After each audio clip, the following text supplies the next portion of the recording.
Good morning everyone. बच्चों, मैं Shrimati Ritu Arora class 11th की सिविक्स की क्लास में आप सभी का स्वागत करती हूँ। आज हम लोग नागरिक शास्त्र के खंड क का चैप्टर 7 संघवाद फेडरलिज्म ये प्रारंभ करेंगे। संघवाद है क्या बच्चों? आपको मालूम है कि दो प्रकार की सरकारें होती हैं। एक केंद्र सरकार, जिसे हम संघ सरकार भी कह सकते हैं, और दूसरा इकाई सरकार या राज्यों की सरकारें। तो संघात्मक शासन में शासन शक्ति केंद्र सरकार अर्थात संघ सरकार और इकाई राज्यों की सरकारों के बीच विभाजित रहती है। संघवाद अंग्रेजी भाषा के फेडरलिज्म का हिंदी अनुवाद है। फेडरलिज्म शब्द लैटिन भाषा के फोइडस शब्द से मिलकर बना है, जिसका अर्थ होता है संधि अथवा समझौता। शाब्दिक अर्थ के अनुसार, यानी अगर शब्द के अर्थ समझें तो स्पष्ट है कि जब दो या दो से अधिक स्वतंत्र राज्य एक नया राज्य बनाकर उससे शासन शक्तियों का एक भाग देने पर सहमत हो जाते हैं तो संघीय शासन की स्थापना हो जाती है। संप्रभुता संघीय सरकार में ही निहित होती है, संघ की इकाइयों में नहीं होती। संघात्मक शासन के गठन की दूसरी पद्धति यह है कि जब एकात्मक शासन की इकाइयां केंद्र द्वारा उन्हें कुछ स्वतंत्रता देने पर सहमत हो जाती हैं तो संघीय शासन की स्थापना होती है। अतः हम कह सकते हैं कि संघ की विभिन्न इकाइयां अपनी सहमति से केंद्रीय शासन की स्थापना करती हैं और उसे राष्ट्रीय महत्व के कुछ विषयों का प्रबंधन सौंप देती हैं। संघीय शासन दोहरी सरकार अर्थात केंद्र और प्रादेशिक राज्यों की सरकारों की व्यवस्था करती है। संविधान द्वारा केंद्र और इकाई राज्यों में शक्तियों का विभाजन कर दिया जाता है। ये शक्तियां संविधान में संशोधन किए बिना परिवर्तित नहीं की जा सकती। वास्तव में संघवाद अत्यधिक परिपक्व राजनीतिक अनुभव का परिचायक है और उसका संचालन करने के लिए सुव्यवस्थित हुए राजनीतिक अनुभव की आवश्यकता होती।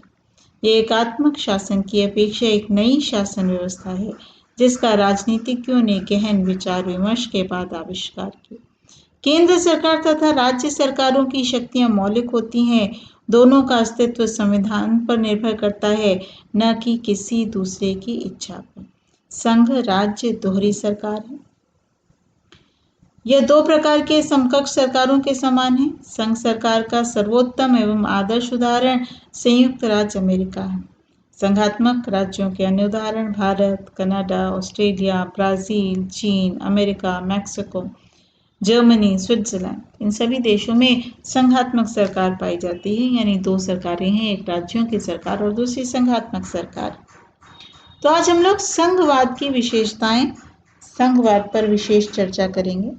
संघवाद की विशेषताएं या लक्षण।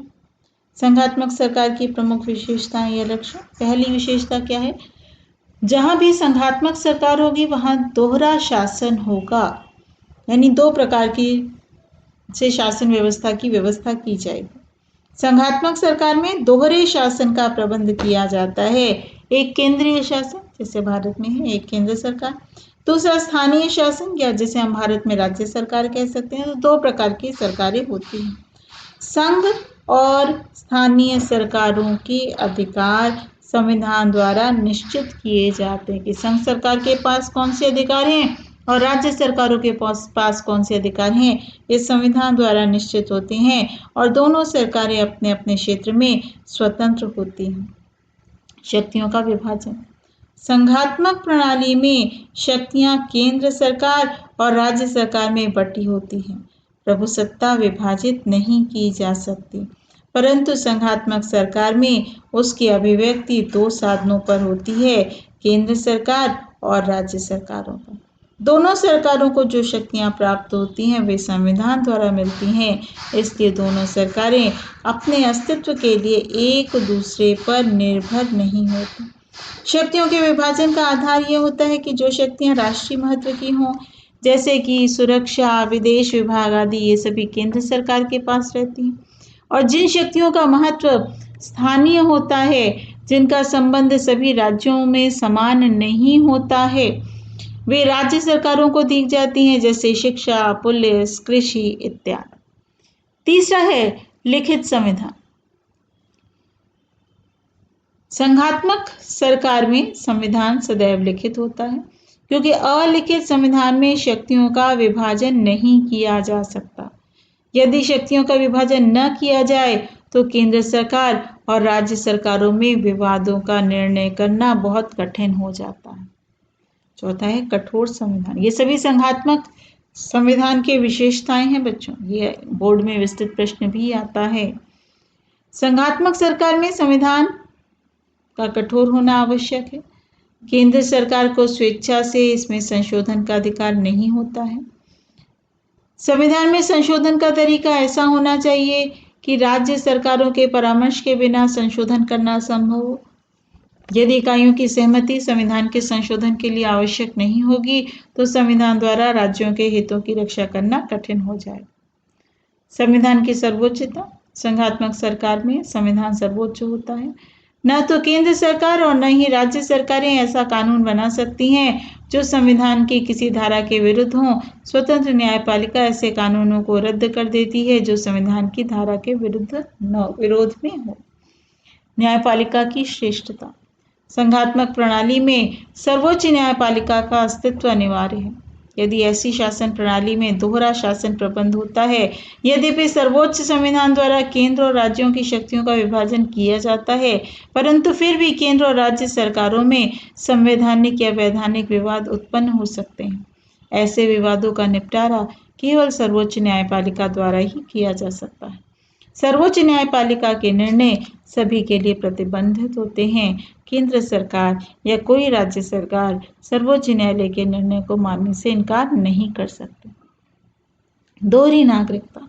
जिन जिन देशों में संघात्मक शासन को अपनाया गया है, वहां पर दोहरी नागरिकता की व्यवस्था की गई है। कई संघात्मक शासन प्रणालियों में व्यक्तियों को दोहरी नागरिकता दी गई है, जैसे कि संयुक्त राज्य अमेरिका के नागरिकों को संपूर्ण राज्य की नागरिकता प्राप्त होती है। इसके अतिरिक्त उस राज्य की नागरिकता भी मिलती है जहां वह रहता है। लेकिन भारत में संघात्मक शासन होते हुए भी दोहरी नागरिकता का प्रावधान नहीं है। भारत में सभी को इकहरी नागरिकता, यानी हम सब क्या कहते हैं, हम भारत के नागरिक हैं। हम कभी ये नहीं कहते कि हम उत्तर प्रदेश के नागरिक हैं, हम महाराष्ट्र के नागरिक हैं, मध्य प्रदेश के नागरिक हैं, ऐसा कभी नहीं। और लास्ट है द्विसदनीय प्रणाली। द्विसदनीय प्रणाली भी संघात्मक सरकार का कोई लक्षण नहीं है, परंतु समस्त संघात्मक शासन प्रणाली में द्विसदनीय प्रणाली ही अपनाई गई है, जैसे संयुक्त राज्य अमेरिका, कनाडा, भारत आदि। संघात्मक राज्यों में प्रायः निम्न सदन जनता का प्रतिनिधित्व करता है और दूसरा सदन राज्यों का प्रतिनिधित्व करता है। दूसरे सदन के प्रतिनिधित्व के विषय में सभी देशों में एक रूपता नहीं है। जैसे भारत और अमेरिका का दूसरा सदन राज्यों या इकाइयों का प्रतिनिधित्व करते हैं, परंतु रूस का दूसरा सदन भिन्न भिन्न राष्ट्रीयताओं का प्रतिनिधित्व करता है। उदाहरण स्वरूप अमेरिका और स्विट्जरलैंड का दूसरा सदन राज्यों का प्रतिनिधित्व समानता के आधार पर करता है, परंतु भारत का राज्यसभा जनसंख्या के आधार पर राज्यों का प्रतिनिधित्व करते हैं। अब पढ़ेंगे संघात्मक शासन के गुण। संघात्मक शासन के प्रमुख गुण। पहला, बड़े देशों के लिए उपयुक्त। जो देश क्षेत्रफल की दृष्टि से बड़े हैं, वहां पर इकहरी नागरिकता या केवल एक व्यवस्था संभव नहीं होती। उन देशों के लिए संघात्मक शासन बहुत अधिक अच्छा होता है, क्योंकि बड़े देशों में एक केंद्र से संपूर्ण देश पर शासन कर पाना कठिन कार्य होता है। इसलिए दो व्यवस्थाएं की जाती हैं, एक केंद्र सरकार की, एक राज्य सरकार की। और जब दोहरा शासन होता है, केंद्र में भी और राज्यों में भी, तो निरंकुशता की संभावना नहीं रहती। संघात्मक शासन में शक्तियों के विभाजन के कारण निरंकुशता की प्रवृत्ति भी की संभावना भी कम हो जाती है। ब्राइस भी इसी मत के समर्थक है। विश्व संघ के प्रयास। संघीय शासन में छोटे छोटे राज्य मिलकर के संघ का गठन करते हैं और संघीय शासन विश्व संघ की दिशा में एक सफल प्रयास हो सकता है। संघीय शासन के प्रति रुचि।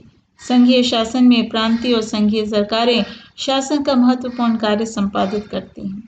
अतः इससे स्थानीय सरकारों के प्रति जनता में रुचि उत्पन्न होती है। स्थानीय महत्व से संबंधित विषयों पर राज्य सरकारें अच्छी प्रकार से कानून की रचना करती हैं तथा स्थानीय समस्याओं का निराकरण शीघ्र अतिशीघ्र कर सकती है।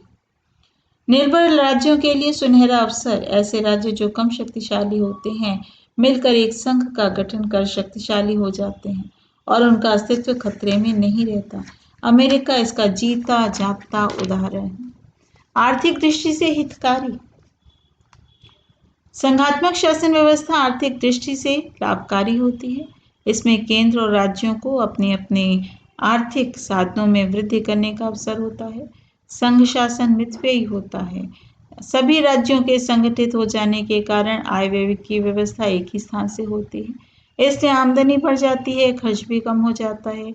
सेनाओं और अन्य व्यवस्थाओं के एक हो जाने से खर्च में काफी कटौती हो जाती है। अंतर्राष्ट्रीय क्षेत्र में भी प्रतिष्ठा। संघ अपने अनेक राज्यों के संगठन से बनता है, अतः उसमें उन समस्त राज्यों को सम्मिलित शक्ति निहित होती है। संपूर्ण राष्ट्र की शक्ति संगठित हो जाती है। परिणाम स्वरूप अंतर्राष्ट्रीय क्षेत्र में इसकी प्रतिष्ठा और सम्मान में वृद्धि हो जाती है। संघात्मक शासन व्यवस्था के कारण ही अमेरिका विश्व की महानतम शक्ति बन गया है। बच्चों, अमेरिका 50 राज्यों का एक समूह है, 50 राज्यों से मिलकर बना है और मानव के लिए हितकारी। विश्व संघ में मानव जाति का कल्याण निहित होता है।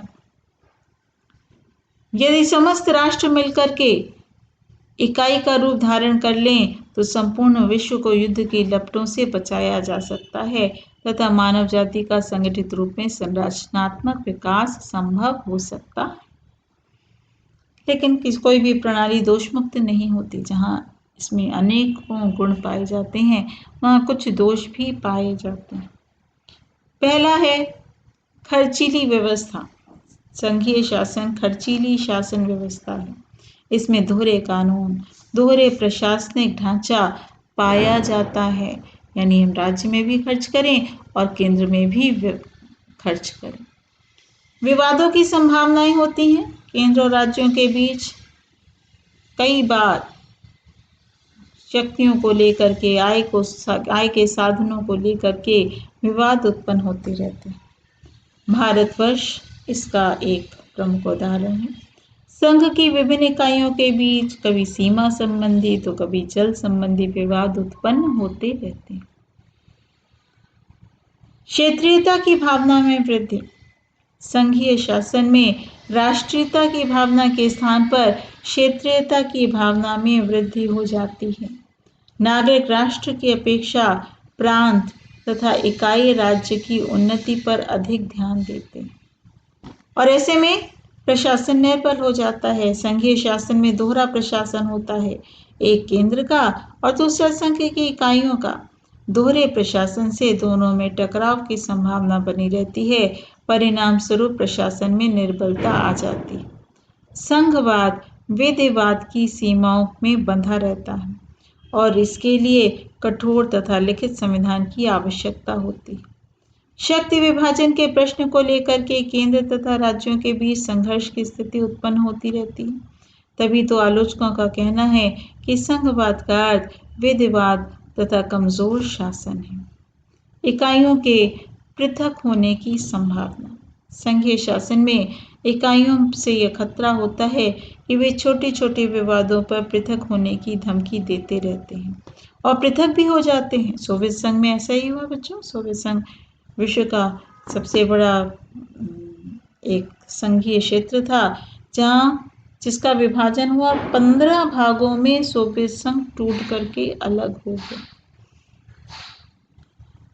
संकट काल में भी असफल है। आंतरिक विद्रोह और बाहरी आक्रमण के समय संघीय शासन में शिथिलता उत्पन्न हो जाती है क्योंकि इसकी शक्ति केंद्रित नहीं रहती और संकट काल का सफलतापूर्वक नहीं हो सकता। रूढ़िवादिता पाई जाती है। कठोर और लिखित संविधान के कारण संघ शासन रूढ़िवादी होने की प्रवृत्ति रखता है। इसमें बार बार संविधान की दुहाई दी जाती है तथा संशोधन को प्रोत्साहित नहीं किया जाता। अकुशल शासन व्यवस्था। दोहरी शासन प्रणाली शासन की दक्षता और कुशलता में कमी करती है। शासन के निर्णयों में विलंब होता है और अनुत्तरदायित्व की प्रवृत्ति बढ़ती है। यद्यपि विश्व के देशों में एकात्मक और संघात्मक दोनों प्रकार की शासन व्यवस्थाएं पाई जाती हैं, किंतु संघात्मक शासन का भविष्य उज्जवल है। विश्व संघ के स्वप्न को संघ शासन द्वारा ही साकार किया जा सकता है। आधुनिक युग में यह एक कुशल, शक्तिशाली और लोकप्रिय शासन प्रणाली का रूप धारण करती जा रही है। तो ये तो था बच्चों संघीय इकाई के संघवाद के संघात्मक शासन के गुण और दोष। पहले हमने पढ़ा उसकी विशेषताएं या लक्षण, फिर हमने पढ़ा संघात्मक शासन के गुण और संघात्मक शासन के दोष। अब हम लोग नेक्स्ट वीडियो में, नेक्स्ट लेक्चर में पढ़ेंगे भारतीय संविधान में संघवाद। भारत में जो संघवाद को अपनाया गया है उसकी क्या विशेषताएं हैं, और फिर शक्ति विभाजन किस प्रकार किया गया, संघ सूची, राज्य सूची, समवर्ती सूची में किन विषयों को रखा गया, और तत्पश्चात हम जानेंगे, जैसे अभी हमने संघीय शासन पढ़ा, तब हम जानेंगे एकात्मक शासन की विशेषताएं। ये हमारे नेक्स्ट लेक्चर में इतना हमारा पाया जाए। आज जितना समझाया, संघात्मक शासन की विशेषताएं या संघात्मक शासन के गुण दोष बताइए, ये विस्तृत प्रश्न आपका एग्जाम में आता है। दोनों ही प्रश्न इंपॉर्टेंट है। संघात्मक शासन से आप क्या समझते हैं, संघात्मक शासन की विशेषताएं लिखिए, और दूसरा संघात्मक शासन प्रणाली के गुण दोष बताइए। तो जितना मैंने बताया वो 2 प्रश्नों में पूरी तरीके से डिवाइड हो जाता है, केवल 2 प्रश्न ही उसमें से विस्तृत प्रश्न के रूप में आते हैं। अति लघु हो जाएगा तो संघात्मक शासन की एक विशेषताएं बताइए, कोई एक गुण बताइए, कोई एक दोष बताइए, ये अति लघु हो जाएगा। तो जब आपका विस्तृत तैयार होगा बच्चों, तो आप अति लघु आराम से कर सकते हैं। तो ये प्रश्न आप जरूर अपनी कॉपी में कर लीजिए। आज के लिए इतना ही बच्चों, थैंक यू।